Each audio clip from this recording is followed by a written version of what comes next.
We've had an incredible 4 days of high caliber matches, competitive football. One cannot complain of the entertainment here that has been offered in this year's edition of AFCON in Ivory Coast. Well, I go by the name of Oscar Football, where I report on anything to do with soccer from Africa to the world and from the world to Africa. Well, this episode, we are just breaking down anything that happened between day 1 and day 4. The only group that is yet to play matches is Group F, which will consist of Morocco, Tanzania, Zambia, and the Democratic Republic of Congo. Well, day one, we were all expecting the elephants, the host nation, Ivory Coast, to start on a high note, and yes, they did. I was impressed by the Guinea-Bissau captain, but overall, we all expected Ivory Coast to collect maximum points, and we can't really say there was a lot of resistance. It was not an easy match. It was not a walkover, but they were clinical. They got what was needed, the goals, and they got the 3 points. Grand opening, and nothing negative has been reported on the day 1 outside the football. And now day 2. Now this is where things started really to heat up. Day 2, Equatorial Guinea was going to play. Equatorial Guinea was going to play the Super Eagles, and then we had Group B, Egypt playing Egypt playing Cape Verde, and then the Mozambican Mambas playing Pharaoh's grandsons.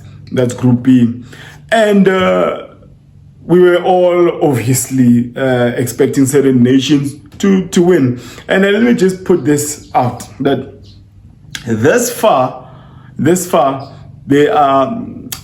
no North African side that has won a match.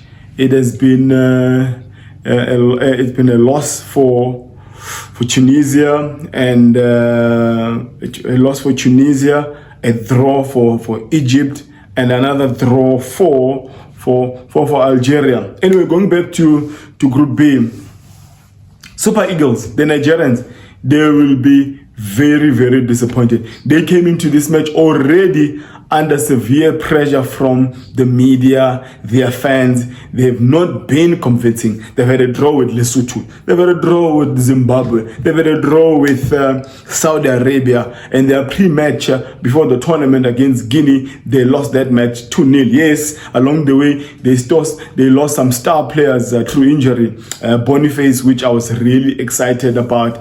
And another thing, for Super Eagles, if they don't use the players the exact way they are using their respective clubs and try and give them different position when they play for the national team, obviously these players are not going to perform to their optimum levels. I'm sorry to say this, but Alex Iwobi is not a number 10. We all know, it's an open secret, that Nigeria, the Super Eagles, don't have a creative player. They don't have that number 10, that one person that's going to constantly give that true pass, that sweet pass to your Osimhen or whoever will be playing in that front line. So they don't really have a number 10. So they will heavily rely on their wing play and for their front guys to do the magic. So at this far, that's what I've noticed with them. They don't really have a number 10. And their defenders, they're yet to be tested. Their next match, obviously, they'll be tested. So that's what it is with the Super Eagles. But I still say they still have a chance of progressing to the next game. But I'll say this, if Equatorial Guinea played the way they played against the Elephants, Nigeria is in trouble. Nigeria is in trouble.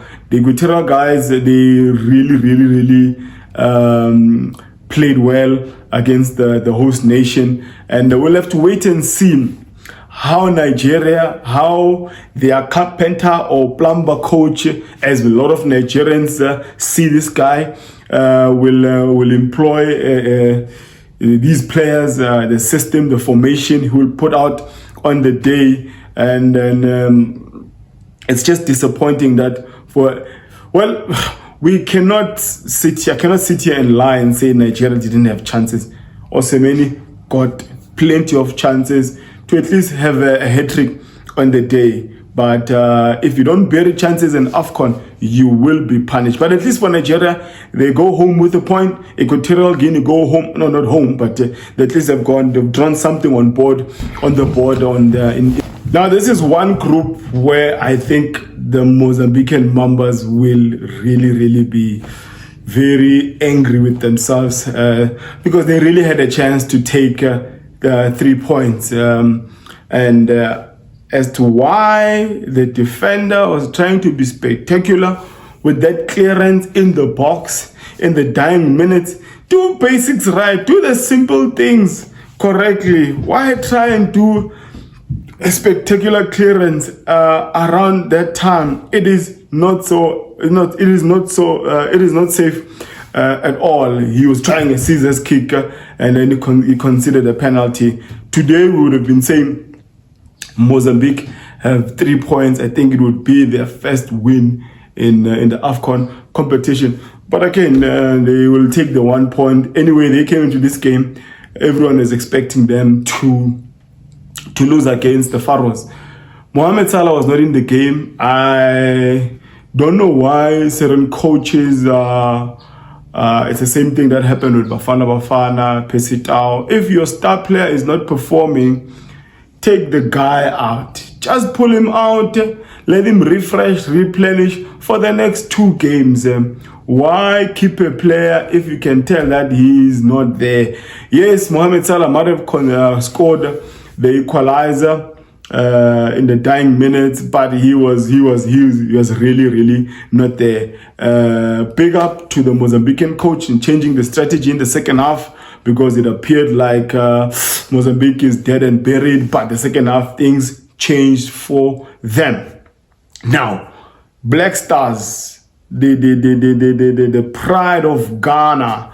I mean, in arts and culture and sports in Ghana, their national soccer team is a big thing. It is a huge thing for Ghanaians. And this one is just another headache, just another pain for Ghanaian people. You know what?